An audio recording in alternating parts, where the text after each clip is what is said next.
الحمدللہ ماہ صیام، ماہ رمضان، نیکیوں کا موسم بہار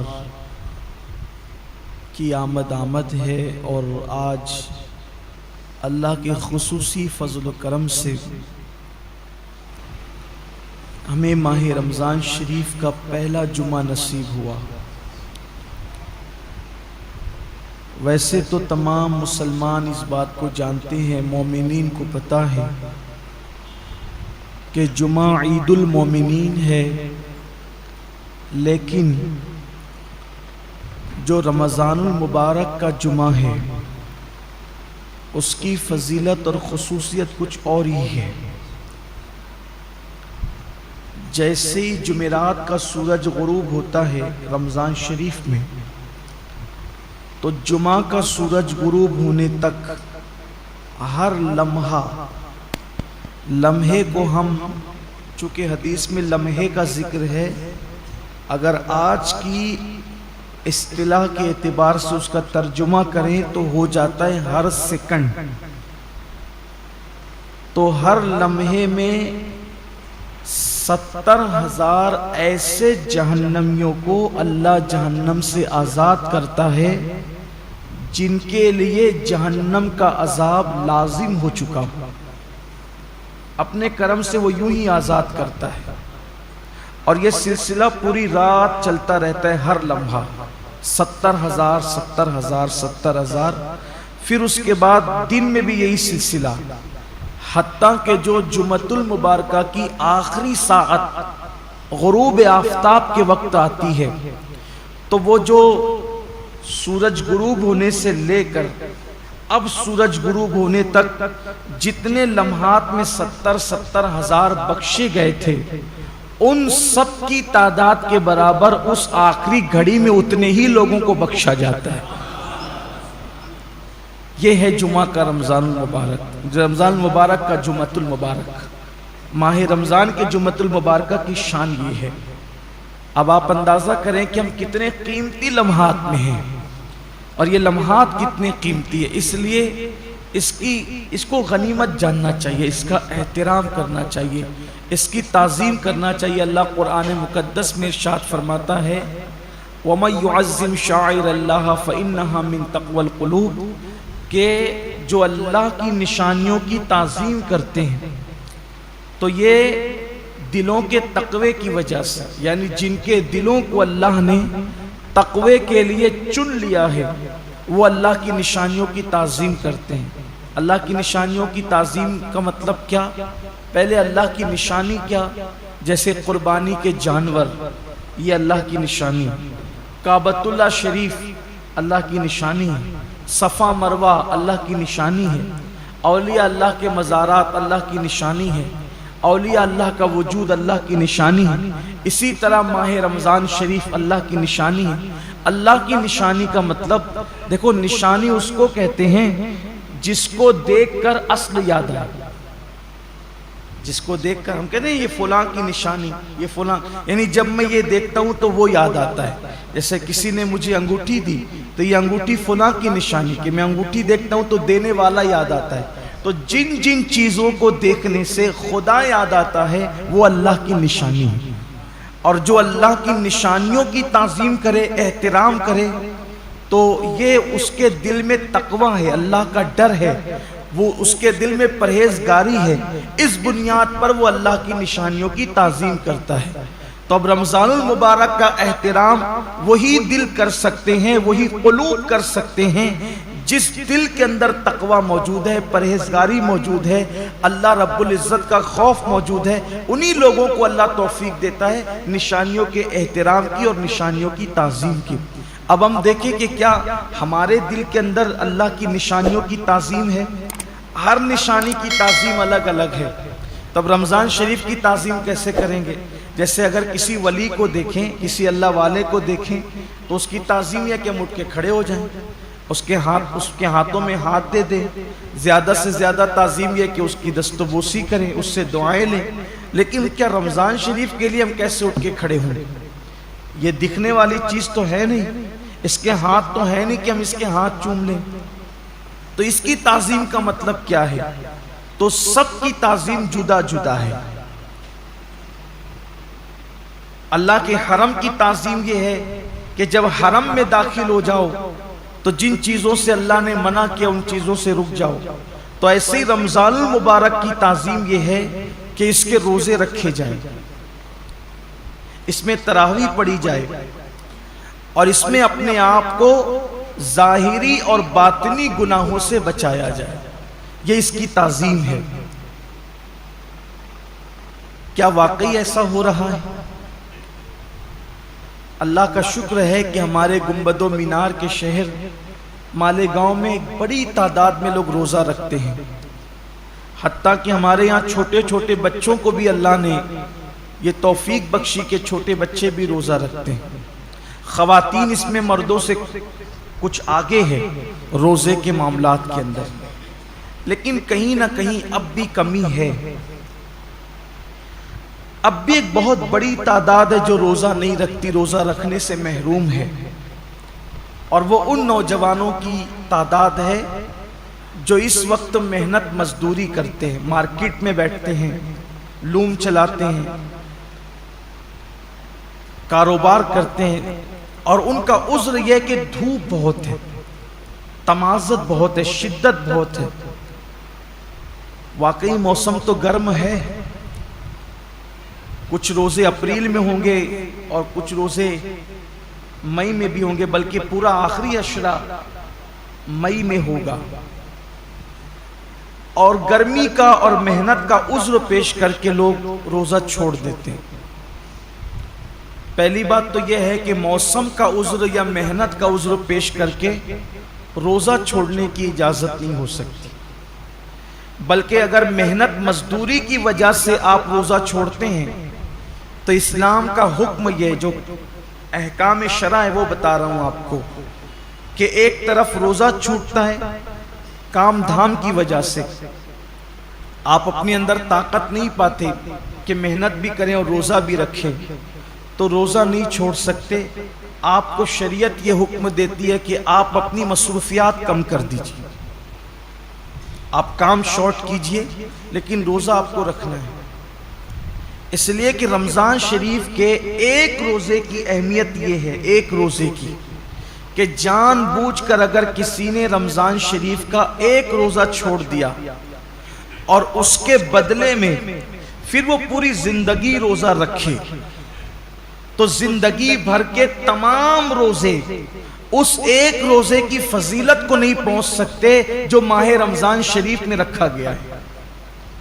ماہ رمضان شریف کے روزے کا بدل زندگی بھر کے روزے نہیں ہو سکتے. جو فضیلت ان دنوں کی ہے، یہ موسم ہے روزے کا. اور کچھ لوگ چھوٹی موٹی بیماری کا بہانہ لے کر بھی روزہ چھوڑتے ہیں. ہر چھوٹی موٹی بیماری پر روزہ چھوڑنے کی اجازت نہیں ہے. گنہگار ہوں گے، سخت گنہگار ہوں گے. جس نے ایک روزہ رمضان شریف کا چھوڑا پھر اس کو قضا بھی کرنا پڑے گا ایک روزہ، اور توبہ بھی کرنی پڑے گی. یہ بھی عوام میں غلط فہمی ہے کہ جو لوگ سوچتے ہیں کہ رمضان شریف کا ایک روزہ چھوڑ دیا جان بوجھ کر تو 60 روزے رکھنے پڑیں گے. ایسا نہیں ہے، ایک ہی روزہ رکھنا ہے. یہ اصل میں جو بلا وجہ روزہ توڑ دیتے ہیں رکھ کر، 60 روزے ان کے لیے کفارے میں.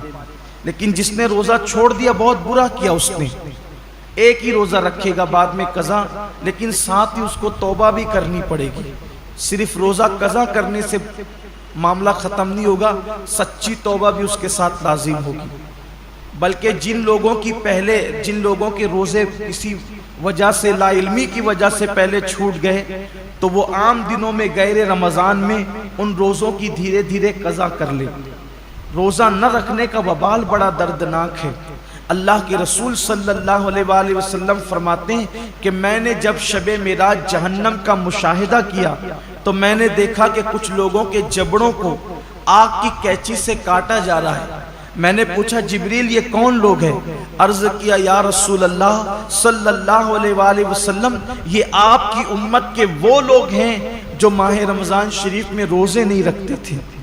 اس لیے یہ دنیا ہے، یہاں تو روتے گاتے گرتے پڑتے خوشی غمی میں زندگی کیسے بھی گزر جائے گی، لیکن ایک دن آخرت ہے، دنیا ختم ہونے والی ہے اور آخرت کبھی ختم نہیں ہوگی۔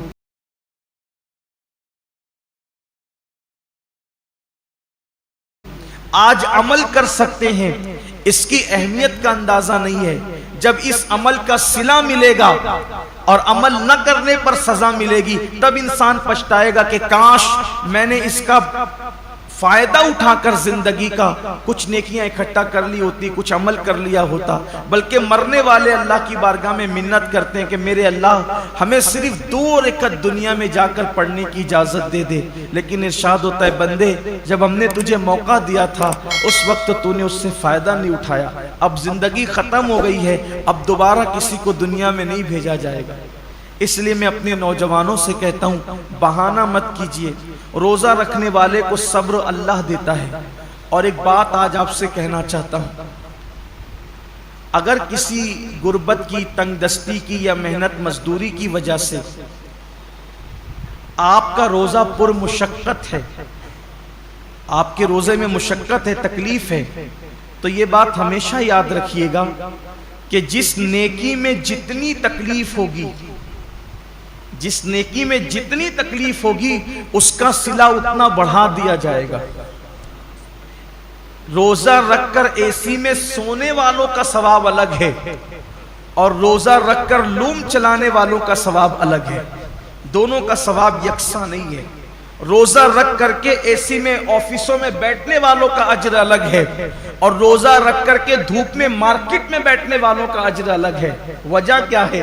دیکھیے ڈاکٹر اقبال نے اس فلسفے کو بہت اچھے سے سمجھایا ہے۔ اقبال کہتے ہیں الفاظ و معانی میں تفاوت نہیں، لیکن الفاظ و معانی میں تفاوت نہیں، لیکن ملا کی اذاں اور مجاہد کی اذاں اور۔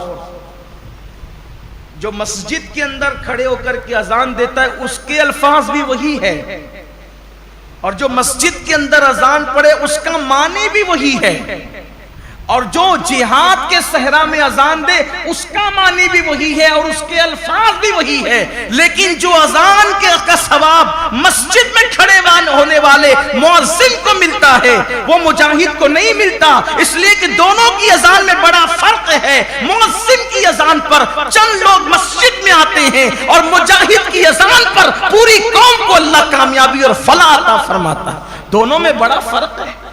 اس لیے کہ یہ اذان پنکھوں کے سائے میں ہے، یہ اذان چھت کے سائے میں ہے، یہ اذان راحتوں میں ہے، اور وہ اذان مشقتوں اور تلواروں کے سائے میں، دونوں میں فرق ہے۔ تو اسی طریقے سے اقبال کی فکر سے روشنی لے کر کہہ رہا ہوں، اور حدیث پاک کہ جس نیکی میں جتنی مشقت اور تکلیف ہوگی اس کا صلہ اتنا بڑھا دیا جائے گا۔ تو لوم چلانے والے مزدور کبھی غمگین نہ ہوں کہ کیسے کریں، ہمت سے کام لیجئے، جہنم مت خریدیے، جہنم کی عذاب مت خریدیے۔ اگر اللہ کی مرضی کسی کو مزدور بنایا، کسی کو سیٹ بنایا، لیکن آپ کو کام ہمت سے لینا ہے، اللہ اس کا صلہ بہت بڑھا دے گا، اللہ اس کا اجر بہت بڑھا دے گا۔ اور پھر کاش کہ ایسا ہوتا کہ اس سنت کو زندہ کیا جاتا کہ اللہ کے رسول علیہ السلام جب رمضان شریف آتا تھا تو خطبہ دیتے تھے اور فرماتے تھے لوگوں جو تمہارے مزدور ہیں رمضان شریف میں ان کی مزدوری کچھ کم کر دو، یعنی ان مزدوروں کا کام کچھ کم، ان کو صلہ تو پورا دو، مزدوری پوری دو، لیکن ان کا کام کچھ کم کر دو، جیسے دوپہر میں ان کو سونے کا موقع دے دو۔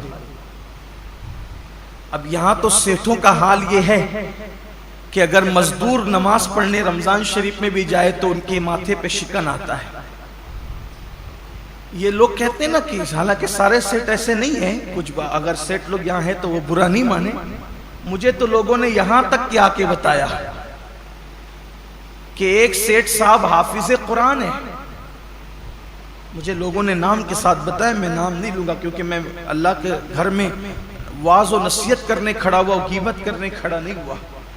کہا وہ حافظ قرآن ہے، وہ خود نماز میں گئے اور جب مزدور نماز پڑھ کر کے آئے تو انہوں نے کہا کہ اب جا تو نماز ہی پڑھتے رہے، یہاں سے نکل جا. یہ صورتحال ہے. پھر جس قوم کا حال یہ ہو کہ وہ اس قدر گندی سوچ کی حامل ہو جائے کہ وہ اپنے مزدور کو نماز پڑھنے تک جانے نہ دے، پھر ان کے کاروبار تباہ نہیں ہوں گے تو اور کیا ہوں گے؟ ان کے کاروبار کی ملائی دوسرے لوگ نہیں کھائیں گے تو کیا کریں گے؟ کل اور آج کے کاروبار میں کچھ فرق محسوس کرتے ہیں آپ؟ کل کی برکتوں میں اور آج کی برکتوں میں آپ کچھ فرق محسوس کرتے ہیں؟ کل بھی ہمارے باپ داداؤں نے کاروبار سنبھالا اور آج بھی ہماری نئی نسل سنبھال رہی. فرق یہ ہے کہ وہاں جب دین کا معاملہ آتا تھا تو وہ اپنے آپ کو سرنڈر کر دیتے تھے. قدرت نے انہیں برکتوں سے نوازا تھا. آج بہت کاروبار بڑھا لیا گیا ہے لیکن پھر بھی ہائے ہائے کیا جا رہا ہے. برکتیں اٹھ گئی ہے. وجہ یہ کہ دین سے دوری ہے، مذہب سے دوری. اور انسان جب دین سے دور ہوگا تب تک وہ روئے گا، تب تک وہ پچھتائے گا، تب تک ناکامی اس کے گلے کا ہار بنے گی. تو آئیے، اللہ رب العزت نے اتنا خوبصورت سا مہینہ ہمیں دیا ہے، اس لیے میری گزارش ہے کہ اس مبارک مہینے میں پہلے تو روزوں کا اہتمام کریں. اور جن کو چھوٹی موٹی بیماریاں ان سے بھی کہتا ہوں، بیماری کا بہانہ لے کے سر درد ہے، بخار آ گیا ہے، کورونا ہو گیا ہے، ان چیزوں کو لے کر کے آپ روزہ نہ چھوڑیں. اس لیے کہ وہ اور بیماریاں ہیں اور اس حد تک بیماری ہے جس کو بہت سیریس میٹر کہتے ہیں. وہاں روزہ چھوڑنے کی اجازت ہے کہ جب آدمی رکھ ہی نہیں سکتا، بیماری بڑھ جانے کا یقین ہو، مر جائے گا، بیماری بڑھ جائے گی، تکلیف بڑھ جائے گی. جب کوئی مسلمان پابند شرع، کوئی دین کی سمجھ رکھنے والا ڈاکٹر کہہ دے تو بات الگ ہے. اپنی مرضی سے فتویٰ دینا کہ میں نے روزہ نہیں رکھنا، میں بیمار ہوں، جبکہ اللہ کے رسول علیہ السلام کا فرمان ہے روزہ رکھو صحت مند ہو جاؤ.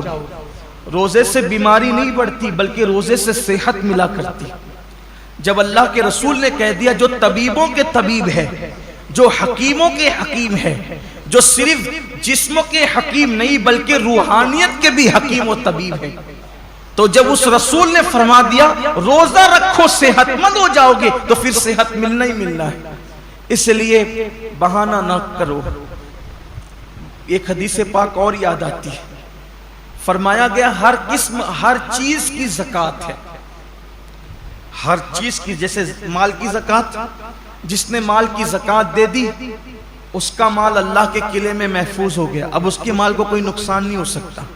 ایسے ہی جان کی بھی زکوٰۃ ہے، جسم کی بھی زکوٰۃ ہے. تو جان کی زکوٰۃ کیا ہے؟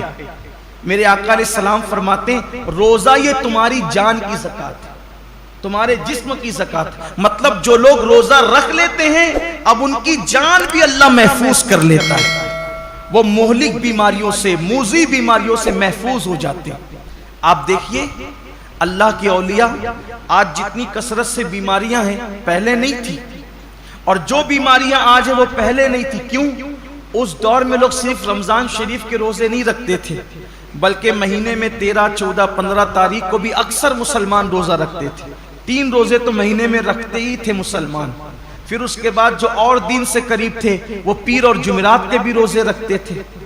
پھر موقع بموقع عاشورہ کا روزہ، یہ روزہ، وہ روزہ، یعنی جو موقع آیا اس کے بہانے سے روزے رکھتے تھے. اس لیے یہ بیماریاں ان کو نہیں تھی جن بیماریوں میں ہم مبتلا ہیں. کیوں؟ کیونکہ وہ جسم کی زکوٰۃ نکالتے رہتے تھے، اور جب زکوٰۃ نکلتی رہے گی تو جسم محفوظ ہوتا رہے گا.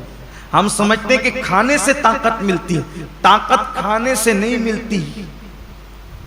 کھانا تو ایک بہانہ ہے. فرمایا گیا کم کھانا یہ صحت انسان کو صحت مند کرتا ہے، کم غذا انسان کو صحت مند کرتی. ہم کھانے کے لیے پیدا نہیں ہوئے، کھانا ہمارے لیے پیدا ہوا.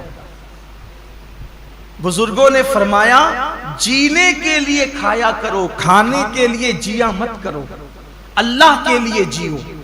یہ انسان کی سوچ اور فکر ہونا چاہیے. تو پہلی چیز یہ ہے روزہ رکھیے، روزے کا اہتمام کیجیے، اور روزہ رکھیے تو اس طرح رکھیے جیسے اللہ نے روزہ رکھنے کا حکم دیا ہے. یہ دوسرا باب آپ کے سامنے پیش کرنے لگا. پہلے تو روزہ رکھیے، اب جو روزہ رکھتے ہیں ان کے لیے اس طرح رکھیے جیسے اللہ نے رکھنے کا حکم دیا۔ اب اللہ نے روزہ رکھنے کا حکم کیسے دیا؟ حدیث پاک میں آتا ہے کہ اللہ کے رسول صلی اللہ علیہ وآلہ وسلم فرماتے ہیں کہ بعض روزے دار ایسے ہوتے ہیں جن کو روزے میں بھوک اور پیاس کے سوا کچھ نصیب نہیں ہوتا، یعنی صرف وہ بھوکے اور پیاسے رہتے ہیں، بس ان کو کچھ ملنا نہیں ہے۔ وجہ اس لیے کہ انہوں نے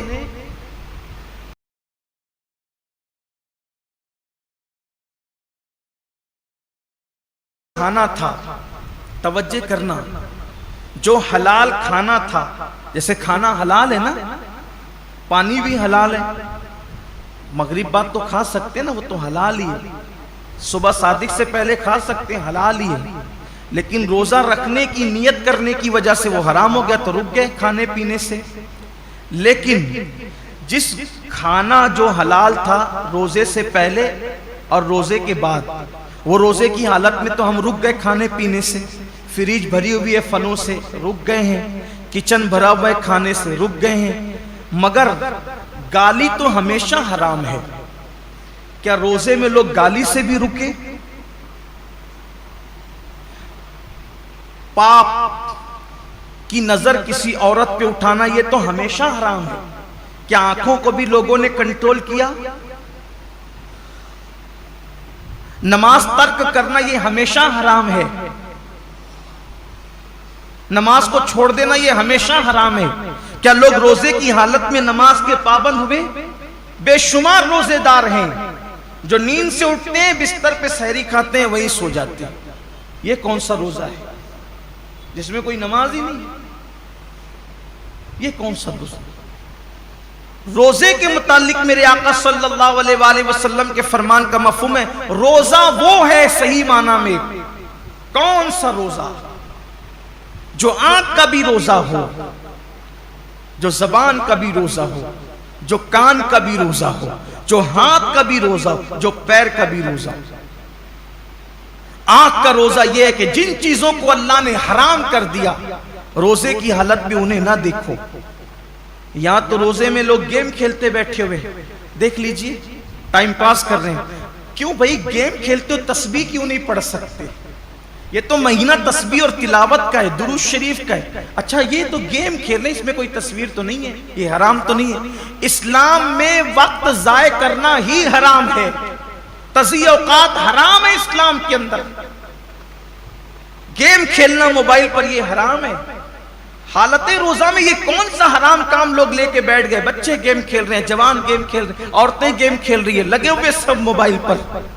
تو روزہ رکھا تو کیا معاذ اللہ ہم نے احسان کیا کہ آپ گیم کھیلنے بیٹھ گئے؟ یہ روزہ تو نہیں ہو سکتا۔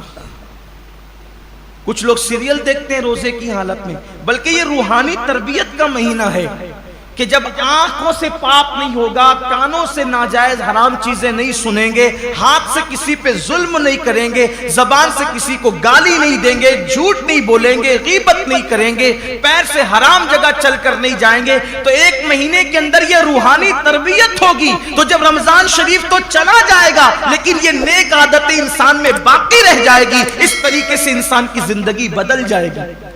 یہ مہینہ بدلنے کے لیے آتا ہے، یہ مہینہ انسان کو تبدیل کرنے کے لیے آتا ہے، یہ مہینہ انسان کی زندگی میں انقلاب برپا کرنے کے لیے آتا ہے۔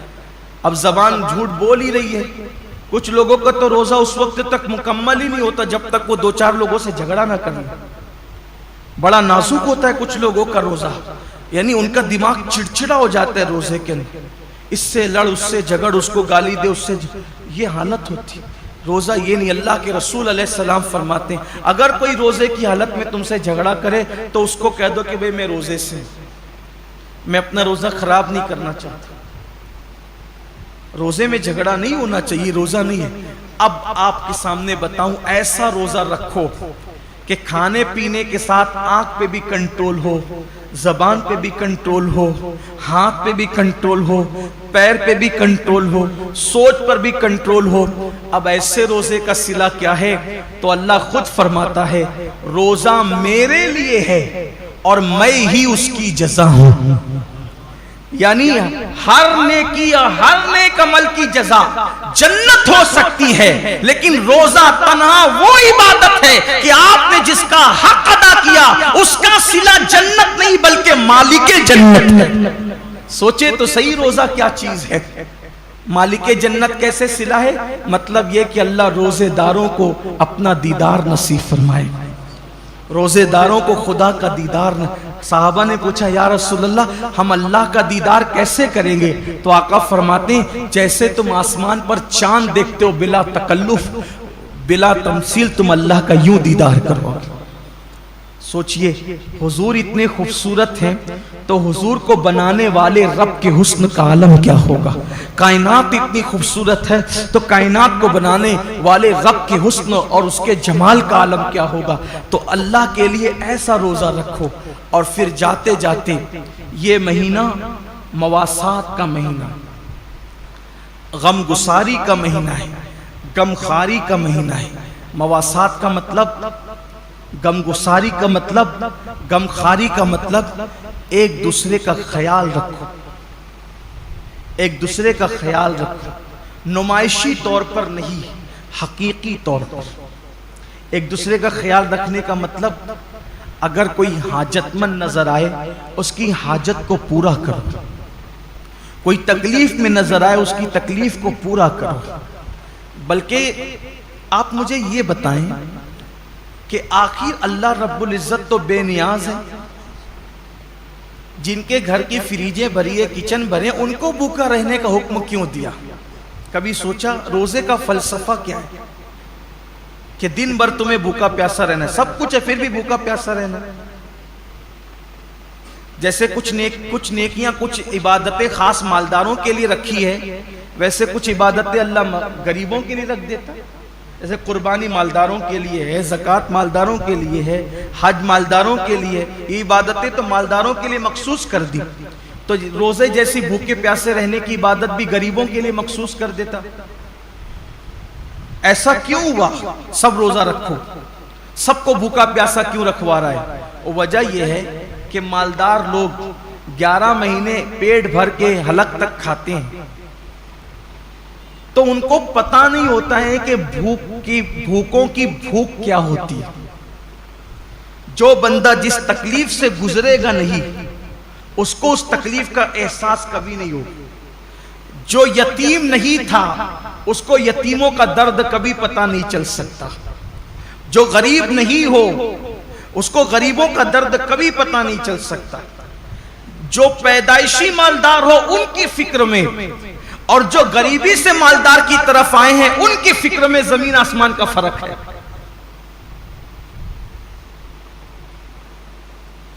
ایک مرتبہ کا واقعہ ہے کہ کچھ غریب قافلے گزر رہے تھے مالداروں کی بستی سے، کچھ غریبوں کے قافلے گزر رہے تھے مالداروں کی بستی سے، تو وہ نیچے کی پڑی ہوئی روٹیاں اٹھا کر کے کھا رہے تھے۔ تو مالداروں کے بچوں نے ان کو دیکھا تو اپنے باپ سے پوچھا کہ یہ لوگ نیچے کی روٹی پڑی ہوئی کیوں اٹھا کے کھاتے ہیں؟ تو باپ نے جواب دیا بیٹے ان کو روٹی نہیں ملی اس لیے یہ روٹی اٹھا کے کھاتے۔ تو کہا ابا ان کو روٹی نہیں ملے تو انہیں چاہیے تھا کہ یہ دکان سے کیک خرید لیتے۔ اب اس بچے کو کیا پتا کہ جنہیں روٹی نصیب نہیں وہ کیک کہاں سے خریدیں گے، لیکن اس کی سوچ تھی چونکہ وہ مالدار گھر میں پیدا ہے۔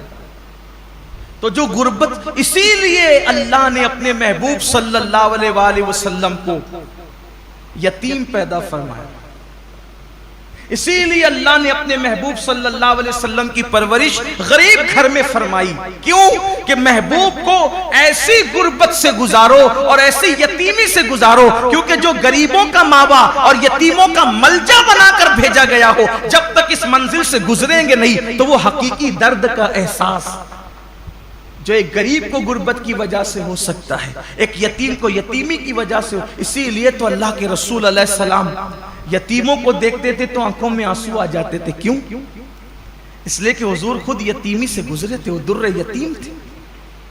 آقا فرماتے ہیں میں اس ماں کا بیٹا ہوں کہ میری ماں دھوپ میں سکھا ہوا گوشت کھا کر کے زندگی گزارتی، اور میری ماں کو میں نے سوکھے ٹکڑے کھاتے ہوئے دیکھا۔ اللہ کے رسول علیہ السلام یہ فرماتے ہیں۔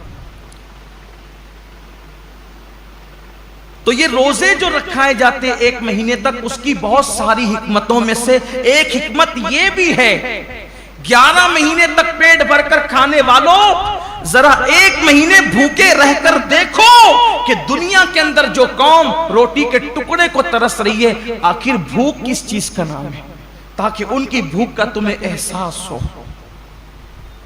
اور بھی حکمتیں، لیکن ایک حکمت یہ بھی ہے کہ ان کی بھوک کا تمہیں احساس ہو۔ تو یہ مہینہ مواسات کا مہینہ ہے، حاجتیں پوری کرنے کا مہینہ ہے، تکلیفیں پوری کرنے کا مہینہ ہے۔ اللہ کے رسول علیہ السلام کا فرمان ہے، حدیث پاک میں آتا ہے کہ جو ماہ رمضان شریف میں اپنے کسی مومن بھائی کی صرف ایک حاجت پوری کر دے، ایک حاجت، اللہ تعالیٰ اس کی 10 لاکھ حاجتوں کو پورا فرمائے گا، اور اس کو گناہوں سے ایسے پاک کر دے گا جیسے وہ ابھی اپنی ماں کے پیٹ سے پیدا ہوا۔ اس لیے اگر اللہ نے آپ کو نوازا ہو دولت سے، اگر اللہ نے آپ کو نوازا ہو مال سے، اگر اللہ نے آپ کو خوشحال رکھا ہو، تو اپنے رشتہ داروں کا خیال کریں، اپنے گرد و پیش کا خیال کریں۔ میں تو صرف یہی عرض کرنا چاہتا ہوں کہ ہر آدمی اگر صرف اپنے رشتہ داروں کو سنبھال لے تو مسلمانوں کی غربت کا خاتمہ ہو جائے۔ اس لیے اپنے گرد و پیش کا جائزہ لیں، حسب حیثیت، حسب طاقت ایک دوسرے کی مدد کریں، اور ایک دوسرے کی مدد کرنے کے ساتھ ساتھ اللہ تعالیٰ نے اگر آپ کو مال دیا ہے، دولت دیا ہے، تو اپنے مال سے مدارس اسلامیہ کی بھی مدد کریں۔ اس لیے کہ جب تک مدارس ہیں تب تک علم زندہ ہے، اور جب تک علم زندہ ہے تب تک اسلام زندہ ہے۔ اللہ کے رسول علیہ السلام فرماتے ہیں العلم حیات الاسلام و عماد الدین، کہ علم اسلام کی زندگی ہے۔ جب تک علم رہے گا اسلام رہے گا۔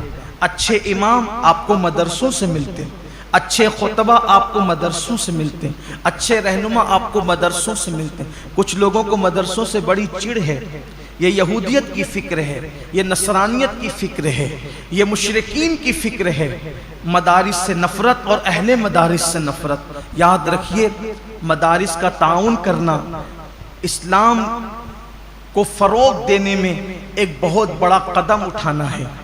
آپ جس بھی مدرسے سے متفق ہیں، جہاں کے کام سے آپ مطمئن ہیں، وہاں مدرسے کی مدد کریں۔ ساتھ ہی ساتھ آپ کی ہماری اپنی تحریک سنی دعوت اسلامی مختلف شعبہ جات میں کام کر رہی ہے، جو آپ کی نگاہوں کے سامنے ہے۔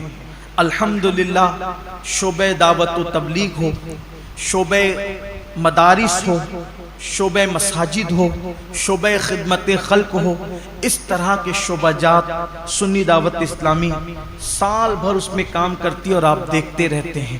اللہ کا شکر ہے، شعبہ مدارس کے زیر اہتمام 3 دارالعلوم چلتے ہیں، اور 60 مدارس اور مکاتب چلتے ہیں، اور 60 مکاتب جو پورے شہر میں چلتے ہیں، تقریباً اس میں 2700 کم و بیش طلبہ اور طالبات تعلیم حاصل کرتے ہیں۔ تو اگر اللہ نے آپ کو نوازا ہے تو اپنے زکوٰۃ، خیرات اور فطرے کی رقم سے آپ ان تمام شعبہ جات کو مضبوط کریں۔ اللہ کا شکر ہے، اجتماعی شادیوں کا نظم بھی آپ دیکھتے رہتے ہیں، سال بھر میں ساری ایکٹیویٹیز آپ کے سامنے ہیں۔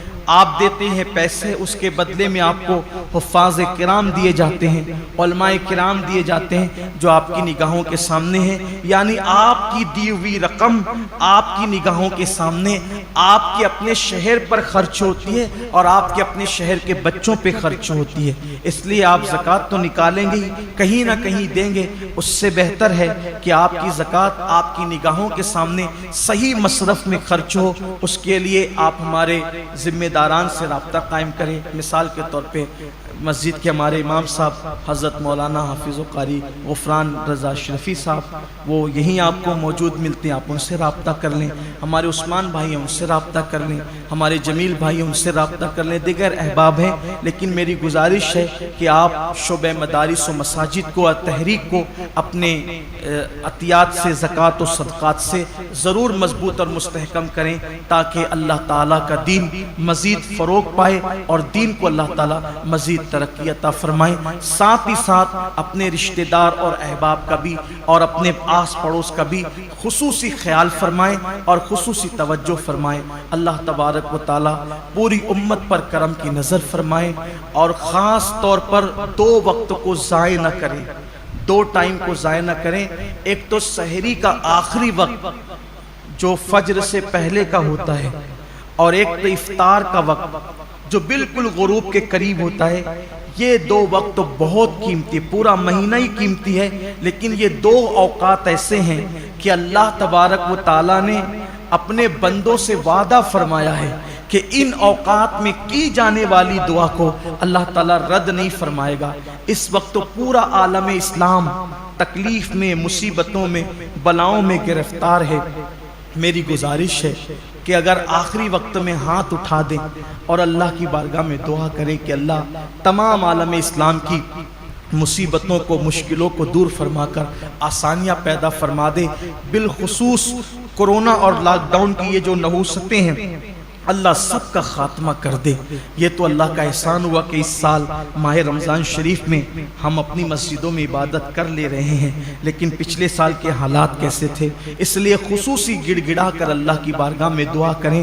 اور اللہ کا کوئی بندہ اللہ کی بارگاہ میں دعا کرتا ہے، اللہ اس کی دعا کو رد نہیں کرتا، اس لیے گڑ گڑائیں، اللہ سے کچھ مانگ لیں۔ یہ لمحے زندگی میں بار بار آیا نہیں کرتے، پتہ نہیں کس کی زندگی کتنی ہے، کس کا وقت کتنا ہے، اس لیے فجر سے پہلے کا جو وقت ہے، سحری کا وقت، اس میں خوب گڑ گڑا لیں۔ ہو سکے تو 2 رکعت نفل نماز تہجد کی پڑھنے، اور اس کے بعد 5 سے 10 منٹ کا وقت نکال کر اللہ کی بارگاہ میں روئے، گڑ گڑائیں اور خوب مانگیں۔ انشاءاللہ سارے آپ کے مسائل بھی اللہ حل فرمائے گا، امت کے مسائل بھی حل فرمائے گا۔ اور ساتھ ہی ساتھ افطار کے وقت جو ٹائم ہوتا ہے اس میں بھی دعا کریں، اس وقت بھی دعا کی قبولیت کا اعلان کیا گیا ہے۔ مانگنے والا کتنا بھی گنہگار ہوگا، مجرم ہوگا، لیکن اللہ تبارک و تعالیٰ ضرور عطا فرمائے گا۔ یہ 2 اوقات ایسے ہیں، اس لیے ان دونوں ٹائم دعاؤں کا اہتمام کریں، اور صرف اپنے لیے ہی نہ مانگیں بلکہ پوری امت کو شامل کریں۔ اللہ تبارک و تعالیٰ ہم سب کو اس کا خیال کرنے کی توفیق عطا فرمائے۔ گفتگو کے درمیان اگر کوئی غلطی ہو، اللہ